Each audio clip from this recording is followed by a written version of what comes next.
আজ 15ই আগস্ট 2025 পশ্চিমবঙ্গ মহকুমা তথ্য ও সংস্কৃতি দপ্তর বসিরহাট এর আয়োজনে স্বাধীনতা দিবস উদযাপন অনুষ্ঠান হয়ে গেল।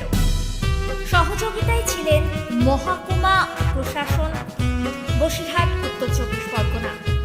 পতাকা উত্তোলনের মাধ্যমে অনুষ্ঠানের শুভ সূচনা হয়।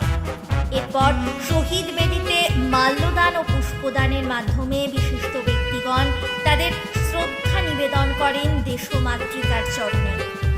স্থানীয় শিল্পীদের সমাবেশে দেশাত্মবোধক গান ও নৃত্যের পরিবেশনের মাধ্যমে স্বাধীনতা দিবসের অনুষ্ঠান আরও সমৃদ্ধ হয়।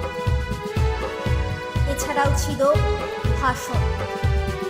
বিশিষ্ট ব্যক্তিগণ তাদের বক্তব্যের মাধ্যমে স্বাধীনতা দিবস উদযাপনের গুরুত্বের উপর বিশেষ আলোকপাত করেন এবং পরিশেষে আগত সকলকে মিষ্টি বিতরণের মাধ্যমে অনুষ্ঠানের পরিসমাপ্তি ঘটানো হয়। নমস্কার, 91.2 FM রেডিও সুন্দরবনের পক্ষ থেকে সকলকে জানাই স্বাধীনতা দিবসের শুভেচ্ছা।